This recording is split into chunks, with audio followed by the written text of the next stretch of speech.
The spacious firmament on high, with all the blue ethereal sky, and spangled heavens a shining frame, their great original proclaim. Unwearied sun from day to day does his Creator's power display and publish. San Malima, ville du chef-lieu du département du Djer-Lobo, mais aussi siège de la Fédération des Adventistes du 7e jour du centre-sud Cameroun.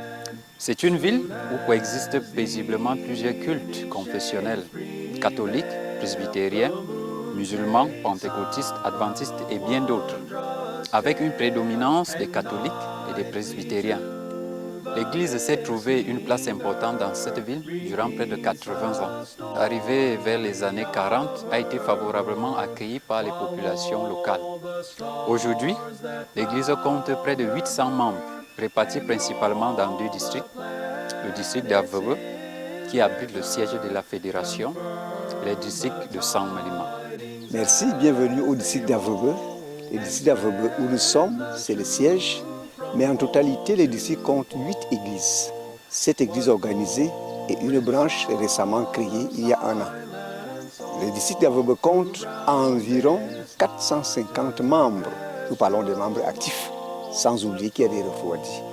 Il faut également noter que ce district est le siège même des institutions parce que c'est ici que se trouvent les bureaux de la fédération tels qu'on peut le constater, les habitations des pasteurs, le président, toute l'administration, le secrétaire exécutif, y compris la trésorière, et même le pasteur sur le district d'Avebe. Donc, le district d'Avebe a cette grâce d'être au siège des institutions adventistes dans la fédération du 7e jour au centre-sud Cameroun. Je suis pasteur dans le district de San Malima et dans le département du Djer-Lobo. Ici, jusqu'à présent, dans nos comptes ou statistiques, un nombre total de 529 membres d'églises reconnues et réguliers. Et je peux dire que le plus grand taux de membres appartient à l'église mère, qui n'est autre que l'église de San Malima Centre.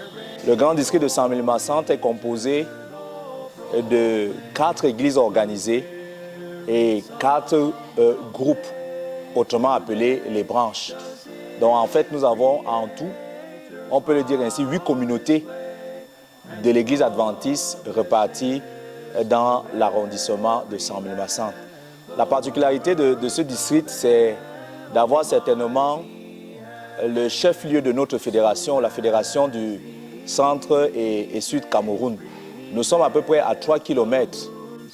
L'Église poursuit sa mission dans cette ville non seulement par l'évangélisation, mais aussi par l'éducation. En effet, San Malima possède un collège adventiste avec un cycle complet. Le collège adventiste de San Malima, malgré l'année scolaire qui a été difficile, est quand même sorti du lot avec de bons résultats. Nous avons par exemple au baccalauréat l'enseignement général enregistré un pourcentage de 100% dans les séries D. Au probatoire général qui a été le plus mauvais sur le plan national, nous sommes sortis du lot avec un pourcentage de 83% dans la série A4 allemand. Nous avons quelques atouts qui font que nous sortions du lot. Nous avons une salle multimédia pour des cours pratiques de l'informatique. Nous avons 2 psychopédagogues pour la prise en charge des apprenants. Nous avons un personnel pas relativement, mais très jeune, dévoués. Ils sont dévoués à leur tâche.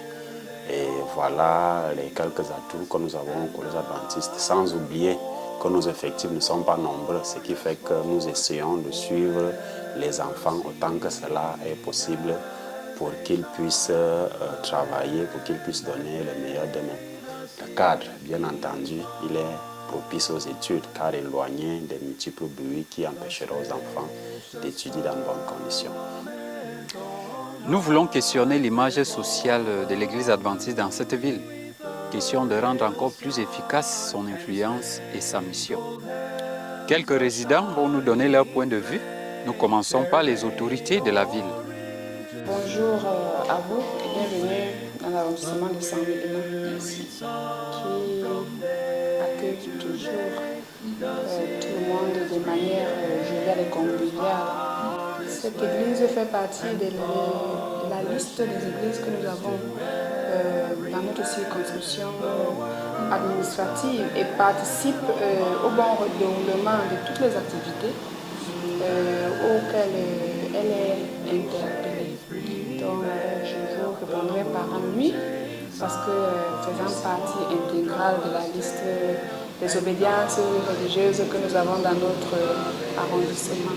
Nous n'avons pas encore eu des plaintes des fidèles de cette chapelle religieuse, encore moins des responsables religieux d'autres chapelles. Donc je crois qu'en matière de cohésion sociale, du fait que nous les accompagnons, parce que étant des médecins des âmes et des esprits, nous n'avons pas encore enregistré de couac ou de problème entre les chapelles ou bien entre les fidèles et les pasteurs ou bien les dirigeants de ces chapelles-là.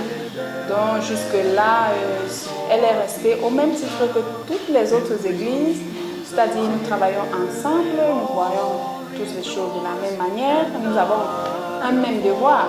Autant des responsables religieux qu'administratifs, nous avons au devoir commun le bien-être de toute la société. Tant que je n'ai pas eu d'éventuelles plaintes contre qui que ce soit, je dirais, je ne parlerai pas d'une attache à l'image sociale. Donc, en ce qui concerne la cohésion sociale relativement à cette chapelle religieuse, je dois le dire que nous sommes en harmonie avec cette église comme avec tout autre. Et cette église aussi remplit ses missions telles que décrites forcément dans leur cahier de charges dans notre bel arrondissement. Il nous a semblé aussi bon de questionner la coexistence avec les autres obédiences religieuses. J'ai envie de dire que c'est une lapalissade. En tant qu'homme d'église, comment est-ce que je ne connaîtrais pas l'église adventiste du 7e jour ou simplement l'église adventiste? Je connais très bien. En fait, il s'agit d'une dénomination des églises chrétiennes de notre cité. Je ne peux pas connaître. Et l'image que je garde de cette église, au-delà du travail que nous faisons ensemble, du travail d'évangélisation, j'aime beaucoup la jeunesse très dynamique de cette église-là. C'est des jeunes qui se présentent un peu comme les scouts de notre église, parce que le gouvernement nous a presque arraché, bien sûr, on sait que les scouts ils sont catholiques. Donc la jeunesse dynamique de l'église adventiste du 7e jour, très bien habillés, on les voit sillonner les cités pendant les vacances comme ça, ils font des rassemblements. En fait, c'est un groupe de jeunes que j'observe à distance, parce que vous savez, la jeunesse, c'est l'avenir de notre église aujourd'hui. Et quand on sait que la société est en déperdition aujourd'hui, si on n'insiste pas sur la jeunesse, c'est peine perdue. Donc j'apprécie beaucoup, c'est l'une des choses que j'apprécie beaucoup dans cette domination chrétienne de l'église du 7e jour, c'est la jeunesse. La jeunesse bien habillée, le vert, le kaki avec des grades, c'est comme des militaires. Voilà. Ça me rappelle que les Allemands, par exemple, c'est le gouvernement allemand qui le fait. Quand j'étais en Italie, je me suis retrouvé avec des jeunes Allemands. Après le bac, on envoie les jeunes Allemands à travers le monde pour apprendre une nouvelle langue avant d'aller s'inscrire à l'université. Et quand je vois des jeunes qui travaillent de cette manière-là, je me jalousie. C'est l'image. C'est pour répondre déjà à la deuxième préoccupation là. Quelle est l'image que vous avez de l'église adventiste du 7e jour? Je garde surtout l'image de la jeunesse. Bien formée, disciplinée. Quand on les voit, on pense à l'armée, on pense à... Et quand qui dit armée, dit discipline. C'est ça. The moon takes up a wondrous tale, and nightly too. C'est que je vois les adventistes comme des collaborateurs dans le ministère de la proclamation de Jésus-Christ comme le seul qui donne accès à quiconque croit en lui à la vie éternelle. Alors je n'ai pas d'appréciation à donner, je n'ai pas de jugement à porter, je n'ai pas de critique à exprimer, non. Moi je les vois, pardonnez-moi bien sûr, moi je n'ai pas cette vision-là. Jésus n'a pas laissé d'adventiste, ni de presbytérien, ni de catholique, il n'a rien laissé, il n'a laissé que son nom. Alors moi je vois les choses compte tenu de mon âge et dans le ministère 41 ans. Alors je fais l'effort par l'Esprit Saint de regarder les choses avec hauteur. Si c'est vraiment pour la cause de Jésus-Christ que nous militons, alors ce que je peux dire, c'est que sans aller vraiment en profondeur, je constate que c'est comme si l'Église adventiste se décourageait ou démissionnait un peu de sa ferveur dans la proclamation du nom de Jésus et dans l'inscription de sa responsabilité dans la société. Il y a le fameux collège adventiste qui peut-être par le passé voulait renaître de ses cendres et ainsi de suite. C'est un collège qui a formé de grandes personnalités dans ce pays. À la base, là, depuis l'école primaire jusqu'au collège, l'Église adventiste a énormément travaillé. Même elle a énormément guéri beaucoup de malades. Alors, elle a formé beaucoup de personnes, tant du point de vue religieux que social, on nous a formés. Alors je dis que l'Église adventiste se réveille. Elle n'est pas encore au terme de sa mission. Alors, nous autres aussi, nous sommes tous dans la moisson pour le Seigneur. Si vraiment c'est de lui qu'il s'agit. Alors, on doit nous encourager les uns les autres, on doit nous édifier les uns les autres. Au besoin même, on doit se donner la main les uns aux autres. Si vraiment nous sommes pour Christ, nous sommes des bataillons qui n'ont pas à se combattre entre eux, mais qui ont à livrer combat contre l'ennemi pour le salut des âmes, s'il s'agit vraiment de Christ. Pour les administrateurs de la Fédération du Centre-Sud Cameroun, la mission doit se poursuivre avec plus d'emphase dans l'évangélisation, le développement et le style de vie. L'Église adventiste s'est établie dans la ville de Saint-Léma depuis 1944. Cela fait beaucoup de dizaines d'années. Quand on remarque le niveau actuel, son niveau de développement au niveau de la ville, le niveau de développement de l'Église n'a pas accompagné le développement même de la ville. L'Église est restée à la traîne parce que n'avoir que 2 communautés après plus de 70 ans, ce n'est pas satisfaisant. Voilà pourquoi nous avons résolu de faire cette méga campagne d'évangélisation. Au terme de celle-ci, nous voulons augmenter le nombre de communautés, doubler le nombre qu'on a aujourd'hui, pourquoi pas tripler. Donc, il est grand temps de revoir, de repenser la croissance de l'Église adventiste dans la ville de Saint-Léma.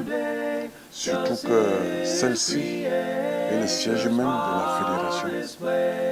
Il n'est pas normal que la fédération soit là et que l'on remarque un retard en croissance, que le nombre de membres soit toujours en arrière par rapport aux autres villes qui viennent de connaître le message adventiste. Et c'est donc ça qui explique notre déploiement sur le terrain. Nous n'avons pas la grâce de Dieu atteindre ces objectifs. quand l'Église adventiste est arrivée ici par les missionnaires sont restés justement dans la mission de l'Église, à savoir la prédication de l'Évangile, l'œuvre médicale et l'enseignement. Raison pour laquelle vous allez voir au siège de la Fédération à Avebe, le grand temple d'Avebe qui a été construit pour prêcher l'Évangile. Il y a le collège qui a été implanté ainsi que l'école primaire. Et puis, il y a également ces dispensaires, centres de santé qui avaient été créés. Cela a beaucoup impacté la vie des populations dans cette localité, de telle sorte que plusieurs années plus tard, plus de 40 ans plus tard, je me rappelle quand je suis arrivé à Vebe, pendant que je faisais campagne d'évangélisation, j'ai vu des vieilles personnes qui se faisaient baptiser parce qu'elles me disaient qu'elles avaient fréquenté le collège adventiste de Saint-Mélima. Aujourd'hui, nous voulons rester dans le cadre de la mission au niveau de la fédération, raison pour laquelle nous relançons les campagnes d'évangélisation avec beaucoup de force, parce que nous pensons que l'évangile doit être prêché. Et en plus, nous redynamisons l'action éducative avec les écoles. Nous souhaitons qu'en réalité, que nous ayons davantage d'écoles que ce qui a été laissé par les missionnaires. En parlant de l'œuvre médicale, nous voulons la rebooster, la repenser, parce que nous pensons que notre message doit être vraiment un message complet. Nous n'oublions pas le service communautaire. Nous souhaitons également être au service de la communauté qui nous abrite. Nous sommes tous envoyés pour servir les hommes, les diriger, les accompagner, les conseiller, les orienter. Donc, le conseil que je donnerais à cette église, c'est déjà premièrement qu'on puisse travailler ensemble. Qu'elle puisse travailler avec l'administration, parce qu'il y a des soucis que seule l'administration pourrait résoudre, qu'elle ne s'éloigne pas beaucoup de l'administration, et puis qu'elle s'occupe des fidèles relativement à leurs problèmes. Parce que le problème que le médecin à l'hôpital doit résoudre n'est pas forcément que le médecin qui lui est le médecin de l'âme, mais le médecin de l'esprit, que chacun a son conseil que je donne à cette grande chapelle de Jésus, c'est de prendre soin des âmes, parce qu'on a beaucoup d'âmes perdues dans la société. Il est difficile parfois pour nous de les recadrer et nous faisons toujours appel aux hommes de Dieu. Donc, je leur demande à d'être à l'écoute de l'administration et de répondre aux appels de l'administration parce qu'on les sollicite. Là où on s'arrête, là où nous devons pouvoir s'arrêter, c'est là aussi à cet endroit que le leur commence. Donc, je conseille travailler avec l'administration, être à l'écoute de l'administration et d'accompagner les fidèles parce que les fidèles ont besoin. Le problème du Cameroun aujourd'hui, selon moi, c'est d'abord un problème de mentalité. Il y en a qui pensent que quand on dit église, on ne voit que la Bible. On ne peut. Allez vous enfermer dans la sacristie, allez. Mais en fait, nous pensons la formation de l'homme et de tout l'homme. C'est ce qu'on dit. Donc, pour que la société marche, on ne peut pas faire ça sans discipline. Et le Christ, c'est la discipline. C'est ça. Donc, le conseil serait qu'on insiste davantage sur l'encadrement de la jeunesse et sur la discipline. C'est ça. Voilà ce que, en tant qu'image de marque, on pourrait parler du corporate de l'église adventiste. J'insisterai, on voit c'est des personnes très calmes là, très avisées, disciplinées. Les jeunes serviteurs, les serviteurs du Seigneur adventiste de cette génération, je vous encourage à aller aux sources de la parole de Dieu, à vous inspirer, laisser inspirer conduire par l'Esprit Saint. arrêtez ces batailles-là, ces dénigrements, les protestants, les catholiques. Non, arrêtez ça. Allons au champ de bataille pour le Seigneur, pour le salut des âmes et pour la mise en œuvre de l'amour du Seigneur dans notre vie quotidienne. Alors vous allez faire quoi? Vous allez creuser des puits dans un village où seuls les adventistes auront accès à l'eau potable? Jamais. Alors c'est de ça qu'il s'agit véritablement. Nous avons l'évangile, portons-le, regardons tous dans la même direction, sans avoir à nous regarder les uns les autres, comme si on avait capacité d'apprécier ou bien de juger ainsi de suite. Non. Réveillons-nous tous. On perd ces énergies-là à nous combattre les uns les autres, alors que toutes nos énergies doivent être mobilisées pour le salut des âmes vers lesquels le Seigneur nous envoie et pour leur bien-être relatif dans ce monde qui est passager. Et très bientôt, celui dont nous nous disons témoins qui revient, quel compte lui rendrons-nous? Alors je prie énormément le Seigneur pour qu'il nous ouvre les yeux et qu'il nous donne la grâce de regarder à l'essentiel, de n'attacher aucun intérêt aux détails, surtout le négatif qui porte vraiment atteinte au principe du Seigneur et à l'évangile dont le Seigneur nous a donné d'être la grâce d'être des proclamateurs. Beaucoup de défis restent encore à pouvoir relever dans ce grand district. Je parlais du message, l'annonce du message. Je parlais de la solidité de la foi des membres. Nous avons besoin des membres fermes, des membres sûrs, des membres convaincus du message. Nous avons des défis de construction de chapelles et surtout nous avons, j'allais dire, le plus grand et le dernier défi, c'est certainement celui d'avoir des institutions telles que les écoles, les dispensaires, l'hôpital. Mais nous voyons Dieu travailler et nous pensons que d'ici à ce que Jésus revienne, la mission sera accomplie. Tel que nous l'avons dans notre slogan pour cette année, j'irai, nous avons décidé de faire ce travail, j'irai faire des disciples. Voilà un peu ce que je pourrais dire. Nous sommes à la manœuvre et Dieu nous accompagne. Que le nom de l'Éternel soit loué. Donc nous pensons qu'avec l'aide de Dieu, nous pouvons faire beaucoup de choses, raison pour laquelle nous voulons encourager les membres à la prière, nous voulons encourager les membres à ne pas se relâcher et à savoir que le Seigneur qui nous a appelés est toujours là et qu'il attend beaucoup de nous. Nous devons rendre vraiment un service chrétien. Et nous pensons qu'avec la qualité de la vie des membres, leur qualité de vie va prêcher même plus que les sermons qui sont faits à la chair. L'œuvre appartient à Dieu, c'est par lui que nous faisons ce que nous sommes en train de faire. Nous pensons également que nous ayant donné le mandat évangélique, nous ayons promis d'être avec nous tous les jours jusqu'à la fin du monde. Il nous permettra également de baptiser et d'accroître le nombre de communautés dans la ville de Saint-Léma. Que Dieu veille sur son Église dans cette ville et qu'il accroît son influence positive pour la préparation des âmes en vue du second retour de Jésus-Christ. Publishes to every land the work of an almighty hand.